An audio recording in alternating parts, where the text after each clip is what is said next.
Hello, everyone. I'm Colin Tessier of WrestleZone.com, joined by Big Damo, formerly known as Killian Dain of WWE fame. Damo, how you doing today?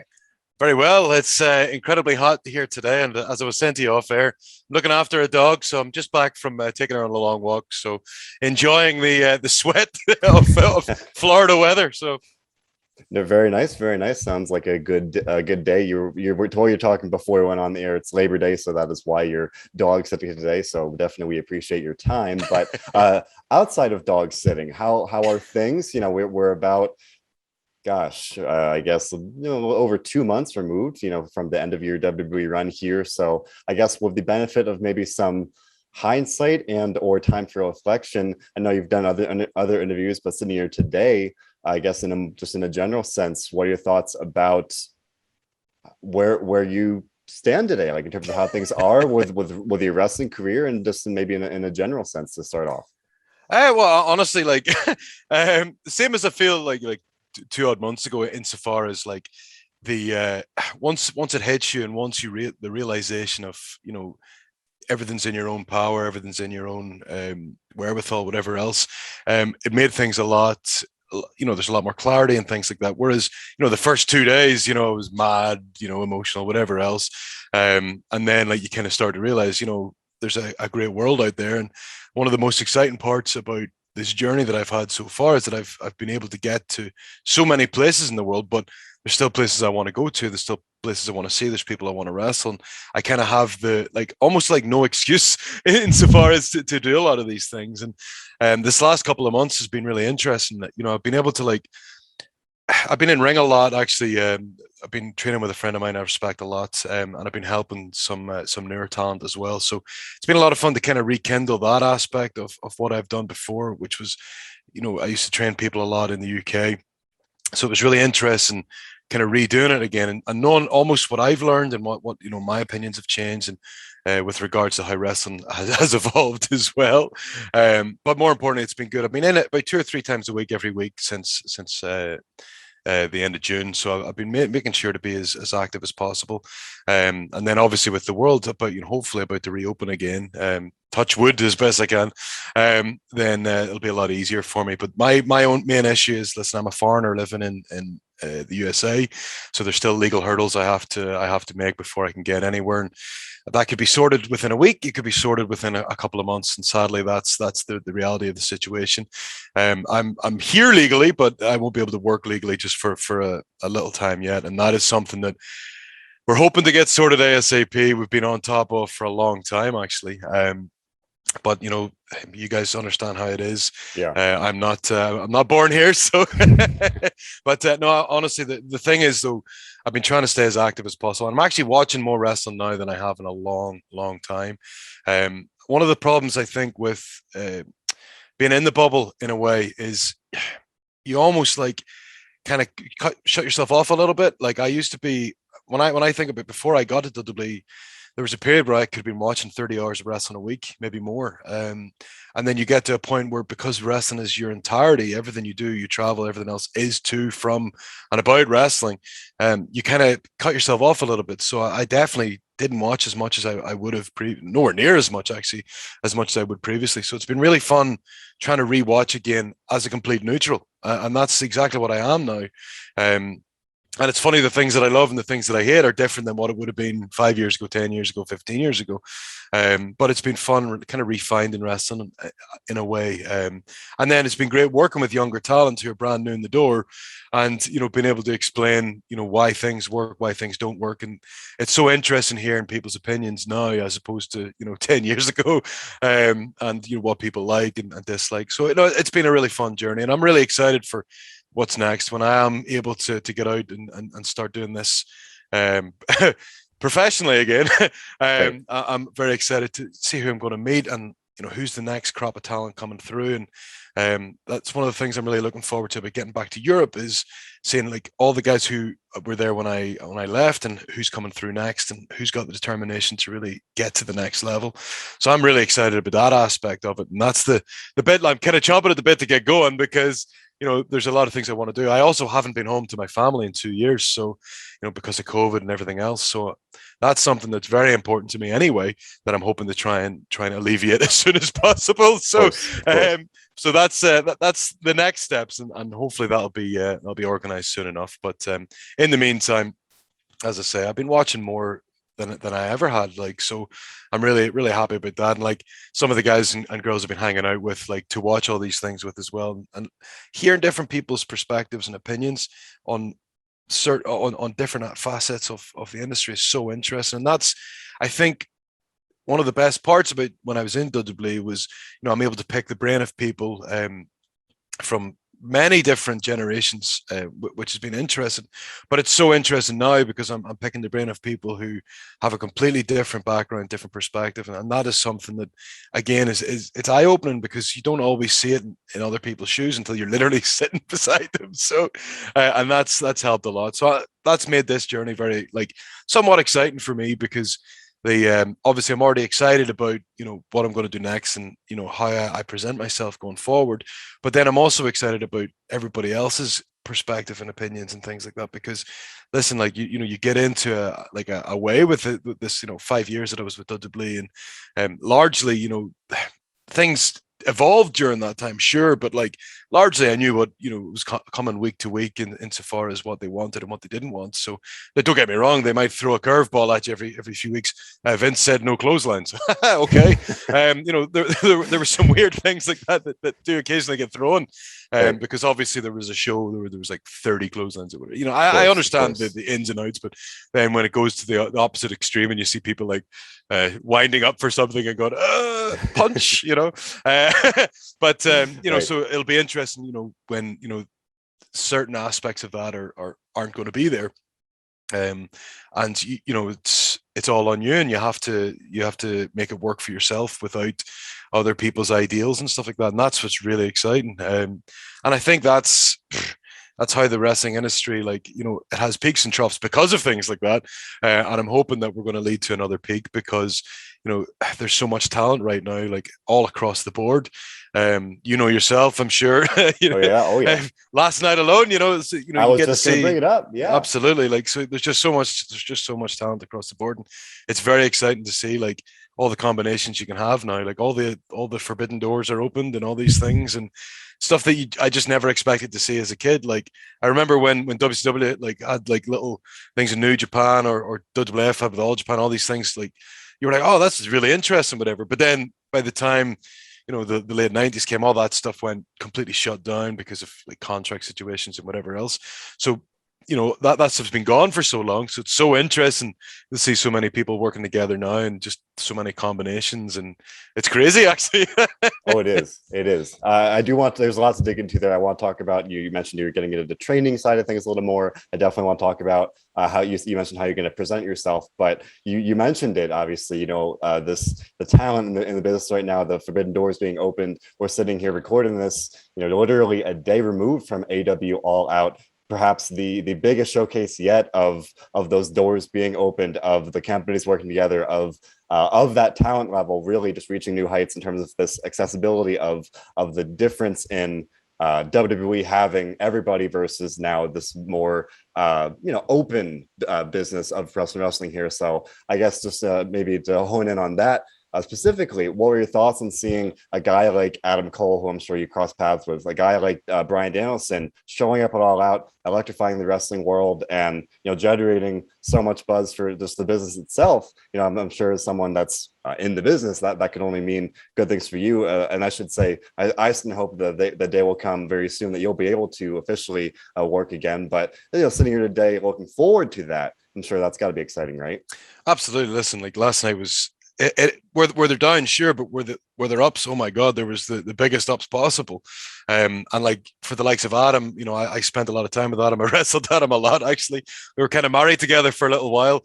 And Adam's an incredible talent, and he had a great run in NXT. And I'm assuming that he could have easily have went to the main roster and things like that, but he's made a decision. I know that he was going backstage when Britt was really starting with AEW, and a lot of those guys are his friends, so he's going to fit in there like a glove. And you saw that last night. It was like he'd been there the entire time. Right.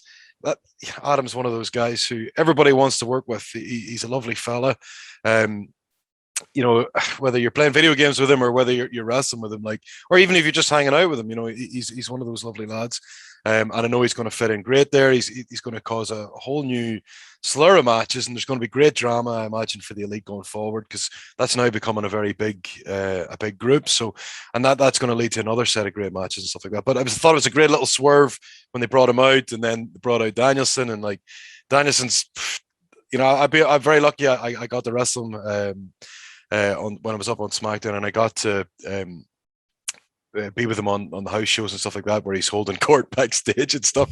And he's got this great mind for the business. He's going to be brilliant for that company, and like we saw with Punk as well. Like, you know, it's going to be great for the company to grow. And I think Danielson brings, like, he's the type of guy who I think was a mad inspiration for all of us, because he was an indie guy, and he prevailed brilliantly, got himself over, that he was undeniable. And like, I think that reads to a lot of us who've been on this journey, because yes, I'm a heavy guy, you know, I don't have that necessarily, you know, body size, body shape, but I definitely recognize the journey, and I definitely recognize, you know, the graft. And so to see him show up there was brilliant, because, you know, this isn't a guy who is washed up. This isn't a guy who's at the end of his career at all. This is a guy who is right now, he's relevant, he's incredible, he can go with anybody, he's healthy, which is number one important thing, and he's super passionate about the business. So like, I'm just so excited to see what he does there, because I've been watching Danielson from, I think, the early ROH. I think the first time I saw him was ROH 1 or ROH 2. Like, I mean, what's that, 02, 01? Yeah, so yeah. You know, I followed his career, and I'm, you know, very lucky I got to hang out with him, got to wrestle him and stuff like that. And I'm very excited for what he can provide for the next bunch over there, because there's a lot of great talent who just need that right guidance. And the likes of him and Punk and even the likes of Sting and all that. There's just so many people there with different experiences and mindsets who can just help give these guys the right push in the right direction. Like we saw that with Darby last night, for example. You know, Darby's one of those people who freaks me out with the stuff that he does bump wise and things like that.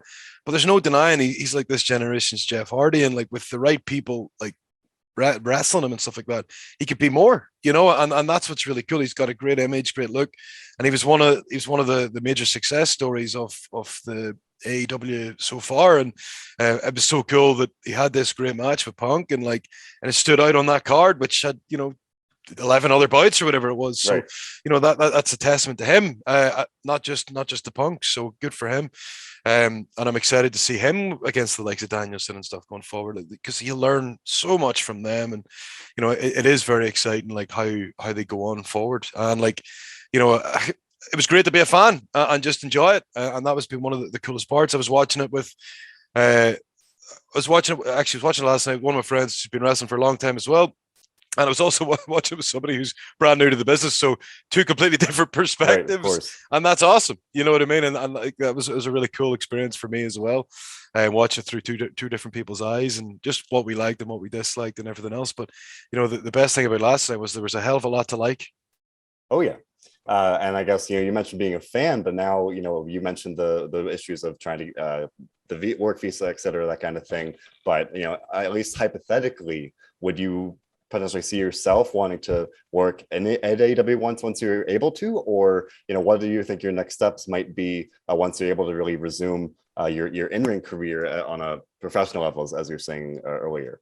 Well, listen, the talent there, I've just rhymed off like a tenth of the talent who I'd love to work and stuff like that. So, I you know, absolutely, there's so many brilliant talent there. But for me, it literally is I can't make plans, and that is the greatest part of this endeavor for me right now. But honestly, like, even whether it's there or whether it's somewhere else, there's definitely a lot of people I'd adore to work and whatever else. So, or even be able to listen to and you know, understand, you know, their methods and way of doing things and whatever else. So honestly, like, there's going to be a great couple of years, I think, for the wrestling industry. And as I said to you before about the open door, like the forbidden door is it's just led to, no matter where you can go, you might end up running into a lot of these people. So. Right, exactly. Yeah. No, that's a great point. So again, you mentioned not exactly being able to firmly plan what's next, but at least again in a more general hypothetical sense. You mentioned who you want to wrestle, where you might want to work, but in terms of your character, I think that's obviously something that we can be excited about as we move forward here. And the natural question is, do you have ideas for how you mentioned earlier how you want to present yourself? Would that look something like what we saw in Sanity? Or, on the flip side, I know you've gotten a lot of questions about Nikki's new character as the almost a superhero, but to turn that around, do you think you could see yourself doing something similar, like a super Damo or something like that? Honestly, when Eric Young did Super EY, it was one of my favorite gimmicks, and then later on I ended up working with him. So no, honestly, with regards to, you were saying about Sanity and stuff like that, so those gimmicks were given to me, and I did as best I could, at the time, because I wasn't the initial person for that role. I was a substitute for somebody who got hurt, and so Killian was a lot of fun to try and be a very stoic person and everything else. And so I don't know if I'd ever want to be stoic again. Don't get me wrong, if I have to be somebody's heater, whatever else, that's not a problem. But insofar as not being able to show emotion, and I don't think I ever really did a promo the entire time I was there. So I remember I wasn't allowed to do interviews because they didn't want me doing interviews and stuff like that, which is, one of the weirdest, because you do all this promo practice, media training, all these things, and then they're like, no, don't need nothing for Killian. I'm like, oh, okay. Probably for the best, because I talk nonsense anyway. But no, honestly, so Killian was a character that kind of came out of nowhere anyway. Not if any of them ever tell you that I was in their mindset going forward, then I have to only assume it's a lie, because none of that, all of that was last second. When I joined, I found out on the day that I was joining Sanity, and then that character evolved as I was there, because from my perspective, I was debuting at the UK tournament that was coming that January, January, February, whatever it was, and I was going to be Damo, and then the writers came to me with name ideas and stuff like that, which were terrible, and I eventually chose. They wanted to keep the Dain part, but I chose Killian. So because Killian is, it's a name relative to the area that I'm from in Northern Ireland. So, and I really like the name anyway. And it kind of worked, thankfully, with Dain. I've never met an Irish person with Dain in their name. There's Danish people, but I really with Sanity was a lot of fun, because the guys brought so much energy to that. Like Nikki and Axel, Alexander Wolf, they really went above and beyond, and it meant it was a lot easier for me to be stoic and for EY to be the leader. So that was an incredible time of my life, incredible time, my wrestling career and everything else.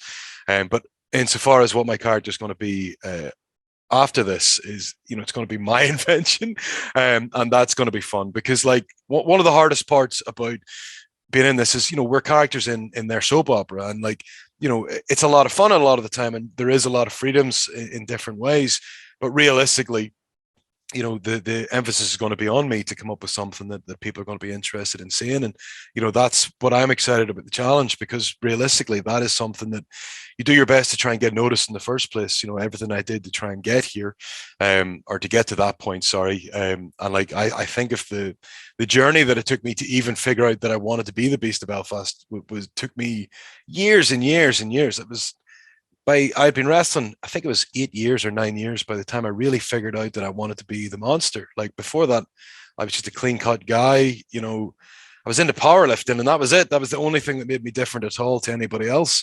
But I looked like everybody. I acted like everybody, and I figured something out at the right time. Then the ICW commentator Billy Kirkwood called me the Beast of Belfast, and that was it. That was the click that I needed.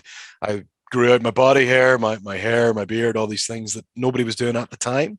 And I was able to find a little part of the market that thankfully was lacking. And it worked for me then. But the exciting thing for me now is, so a lot of people are hairy and are bearded and all these things, and I have to start thinking of something that's a little bit different, a little bit more unique. And one of the things that I've noticed a lot more in the last 5 years, people aren't afraid to have body hair and things like that, which 10 years ago everybody looked like a swimmer. It was Right. kind of it was bizarre. Like, Yeah. and I'd be meeting these people who'd be mad at me for not shaving and stuff like that, and I was like, well, I need, I'm looking different, bro. Whereas now it's really good. Like it adds to Dean Ambrose and it adds to Drew McIntyre and things like that, that they look more rugged and things like that. And it's important because they look more like real people, people in bars who are gonna, kill you.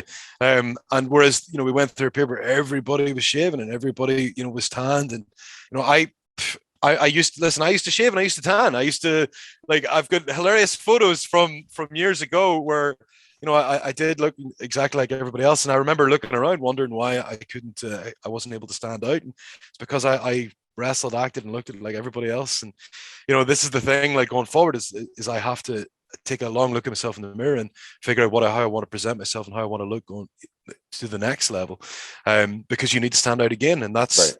one of the scariest but most exciting parts of the next chapter, the next step is like, you know, there is no excuses. It's all on me, and that is one of the coolest parts about this industry, because it can be fickle and it can be subjective or objective, whatever adjectives you want to put towards it. And the coolest part is for me is I get to go and find this all over again and fall in love with it again, and that's what I've been doing in ring. I've been really enjoying that aspect of it, with the training, and now the next part is with the creative. And like, listen, like one of my favorite parts of this whole journey is the people I've met along the way, and I just can't wait to continue that part. Absolutely. And you bring up the training, and I do want to ask about that. So you've mentioned you've been kind of training now while you're in this kind of maybe in between period, but is training something you might want to be doing, maybe on the side, even once you do start officially wrestling again? Is that something that you might want to do once your in-ring days are done, like as a legitimate kind of, I guess, kind of progression of your career, going from wrestler to professional trainer? Because I know many people in the wrestling business obviously have done that. So, like, I accidentally ran a school for a while, years ago. Just people quit, and a school was left without a trainer, and blah blah blah. Like, it's a story that's probably happened a thousand times for 1,000 people. But I enjoyed it at the time, and we had a lot of success. Like, people who came out of that school have went on, and the rest of WWE, DNA, ROH, whatever else. So, like, I'm delighted, with a lot of them. Like, the Coffee Boys are both in NXT UK right now. Piper Niven, or Doudrop, sorry, on Raw. Like, there's just so many. Joe Hendry or Ring of Honor. There's so many who came through at a couple of little batches of trainees who were all really talented, really, and have ended up being great success. Nikki ASH, is probably even the pinnacle of all that. So like, when I first started here, like, you put that to bed, because you're fully focused on yourself. But you couldn't help it. You're at shows, and you want to help people, and there's a bunch of guys who you befriend, and you see real potential in, and you really try to give a hand to. And it's been one of the cool parts of this is, sometimes they want you to pay it forward at NXT, where they want you to help the younger talent. When I first got here, they were like, they didn't want me doing anything like that at all. And then within a year, they're like, oh, actually, you're not an asshole. Please, please do it, Right. which is, it's funny about the journey. It was just more indicative of the time, when I first joined, to how it changed as I was there. But I really enjoy working with younger talent. Like, I think, like, it's up to us, as especially my age group. I'm 36 years old, and like, I've been wrestling for 17 years. So, I've seen how the business has changed in the last 17 years, and it's going to keep changing. There's going to be evolutions for good and for bad. The way the society has changed in that time has been incredible, and wrestling is always a reflection on society. Like, we saw that at the end of the 90s, and we're seeing it again now, to a lesser extent. The way people have changed has always changed. The way society has changed is always reflected on how the industry is going to be.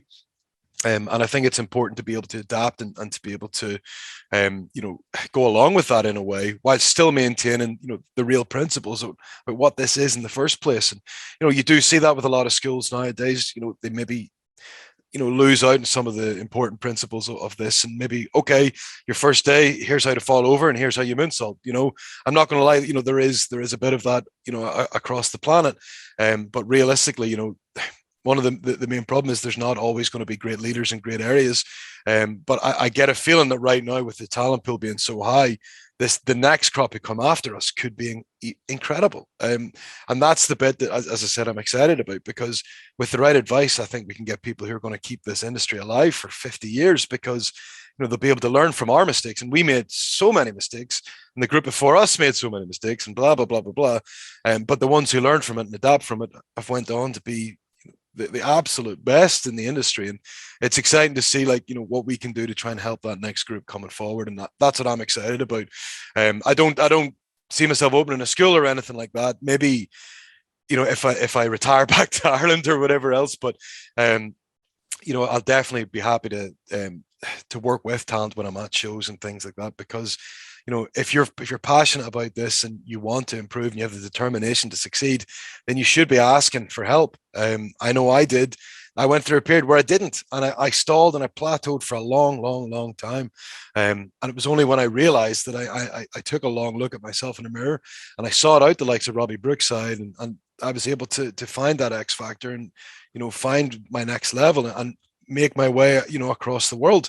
But I was sitting, miserable in the UK at one point, because I couldn't figure out, why I was stagnating, or why I wasn't moving on.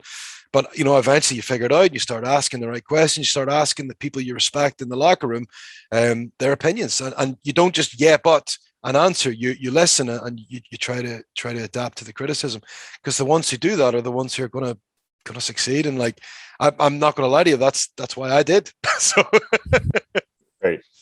It certainly is an exciting time, looking here in the present, looking forward. And we've been spending a lot of time talking about the present and the future. But I would be remiss if I didn't ask about one aspect of your past. When your end with WWE did, when your run with WWE did end, unfortunately, just for the NXT, let's say, as a whole, that wasn't nearly the end of the changes that it would see in the coming months. In early August, this mass, another mass group of talent released, and then now all these reports about these drastic changes on the way now, and being pretty increasingly clear by the day. I have to ask, when you were still there, was there any quote unquote writing on the wall, or was it very much very sudden, where these changes started happening, or was it something that you weren't even necessarily aware of when you were there? And that's that, and then that would speak to how practically overnight that change has been. Do you have any idea?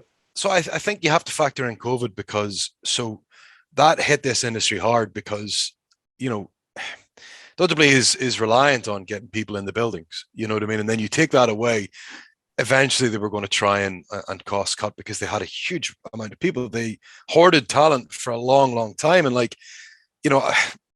I was probably one of those initiatives, because I was doing well in the UK, and there was talk about I was going to X, Y, and Z, and then they approached me after 6 months before that. They told me they didn't want me. So, that initiative, that kind of hoarding initiative, eventually, they have to do something about. And, we kind of noticed that, with the first couple of months after the start of COVID, and they released a bunch of people then, and you kind of realize that anything could happen. I genuinely expected to get let go last year. When that initial round of cuts were happening, because at the time I wasn't doing anything on television, and the craziest part was the writers and everybody in charge told me, no, you weren't on any lists, you weren't even on a maybe, you were, and I was like, oh wow, okay, that's kind of cool. But then fast forward a year later, and I was on the list then. So but one of the weirdest parts about the lead up to get released and stuff like that was we were actually on TV, and you're doing pretty well. So I didn't expect it as much then. I was actually in the building. I was in the performance center. I was actually working with a bunch of kids who were coming through. And it's just funny, you get a phone call, you have to leave the building. So, but that's just the way it is. That's the nature of the business, and I understand that entirely. But did I expect all these changes and things like that with NXT? Not really. It's so funny. The the changes that went from us, going to live on TV, and there's about 25 of us. We're all called into this meeting with Hunter. He says, "You're my guys going forward." Blah blah blah blah. And it was, you feel 10 foot tall because you're like, yeah, let's do it. We're all going to go and have fun, do whatever. And then fast forward a year and a half, and most of that roster are all gone. And like, one of the guys who got released at the same time as me sent me a hilarious message about a week later, once we got over it, and he said, well, they've just released all the brothers, everybody with charisma and anybody with experience. So so I guess that's kind of the writing on the wall in a way, insofar as, they got rid of everybody got rid of, when I got let go, was over 35 or something like that. So that must have been the initial, right? You're all gone, regardless of your experience level and whatever else. So that's, you just have to take it as it is. Thankfully, a lot of those guys are going to land on their feet. Saw that already with 2.0. Over the moon for those two. Like, they're in a very similar boat to me, being foreigners in America. And I'm just delighted that it's worked out for them. And they've fallen upwards, and they've fallen upwards hard. And I'm so happy. I'm so happy for Matt and Jeff that they're great lads. I had so much fun working them, and I know that they're going to do great. And they're just two lads who are, no matter what, going to be so important to a show, to a card. And I was worried that people like them, we're going to struggle in the kind of modern version of wrestling, because they're both incredible workers, both incredibly charismatic. But it's not always enough, at the minute. I don't know why. That's one of the parts of wrestling that, is sometimes hard to predict. But thankfully, they got seen by the right people, and they're proving it weekly as to why they deserve to be there, and it's been so much fun watching them.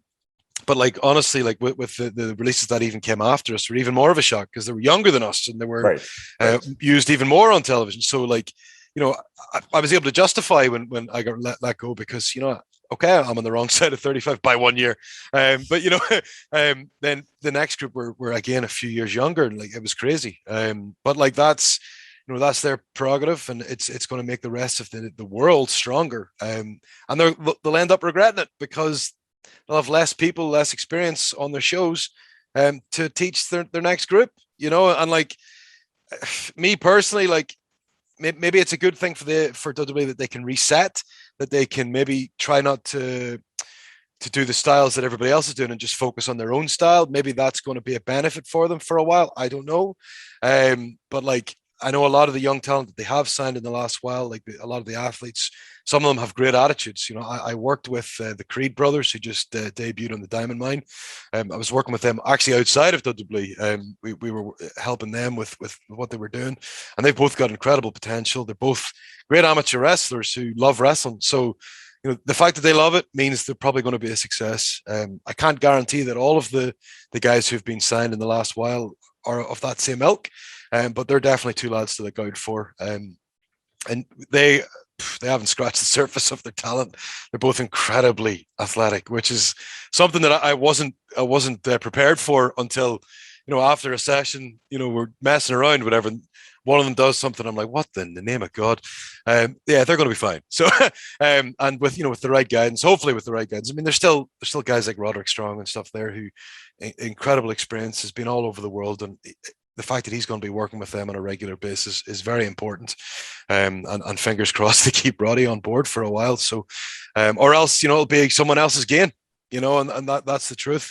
With all the releases in the last year, there's been incredible amounts of talent, like stars with so much of a background in this industry and so much television experience, that they're only going to go out there and bring that television experience to everywhere else and make them better. So, we've already seen it, in certain companies so far, like, and it's only going to get better. So listen, like, as different as it might be for the difference in the roster in a year, that, I guess that's what developmental's for. And maybe that's something that they're going to try and do going forward, is to try and have a more rotational roster, I guess. A lot of those guys haven't been told anything. So there's a lot of people still sitting there worried about their jobs. And I've just tried to assure the ones who've reached out to me that, listen, it's not the end of the world. And I made sure to try and get in touch with everybody who've been released recently, at least, if they're putting anything online, then you're trying to promote them or whatever else, because that first couple of days, that first week, 2 weeks is tough, and because you have to get your bearings again. You have to realize that like there's a great world out there, and it's going to be very exciting for them.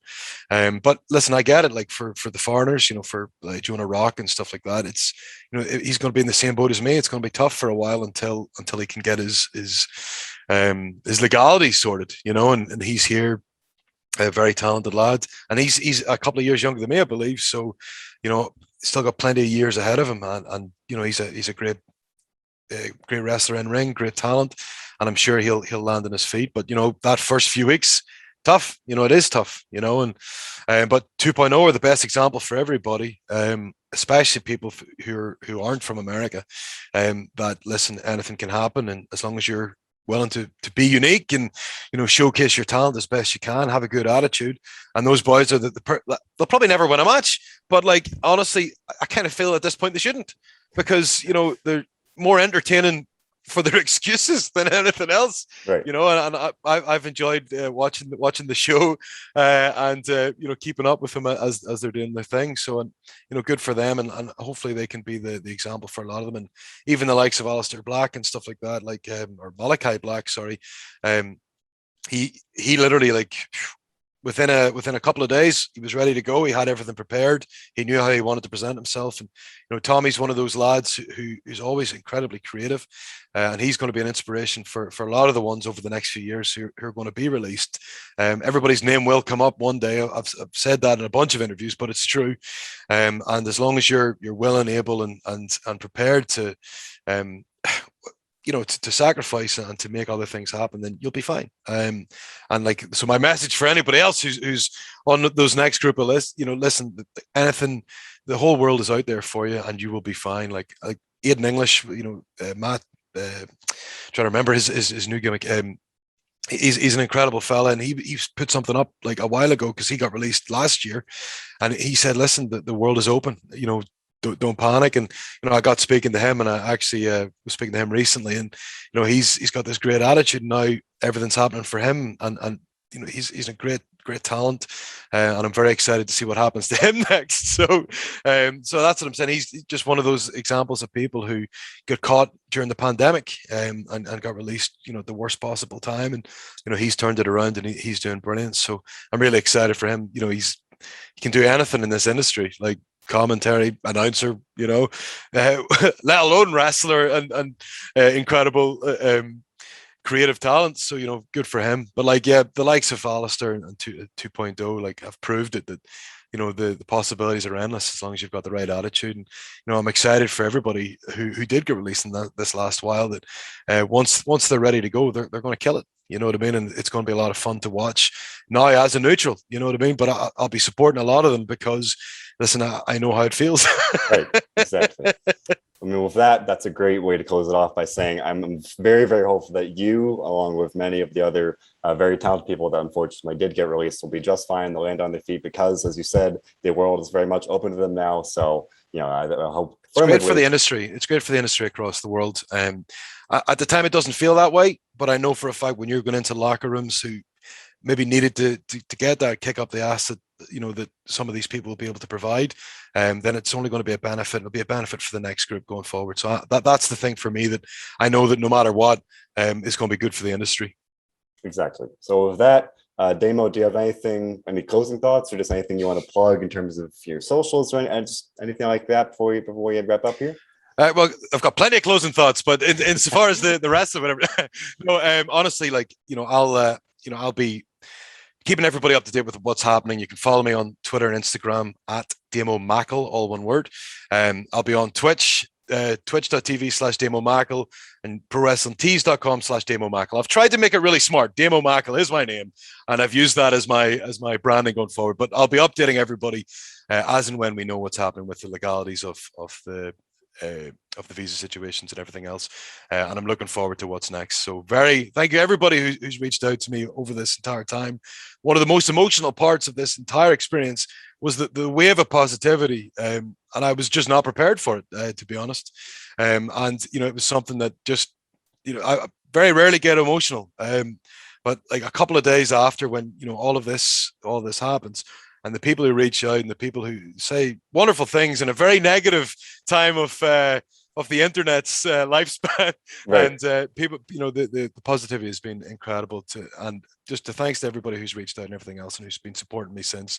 And listen, for me and for all the guys, who you really like watching all across the world, everybody's delighted to get back into buildings after this COVID run. So please get to buildings whenever you feel comfortable, and be ready to scream your hearts out, because everybody is desperate to perform for you. Absolutely. And we can certainly hope that you'll be able to do that as soon as humanly possible. And otherwise, we wish you the very best. And we thank you for your time today. Thanks, buddy. Thank you.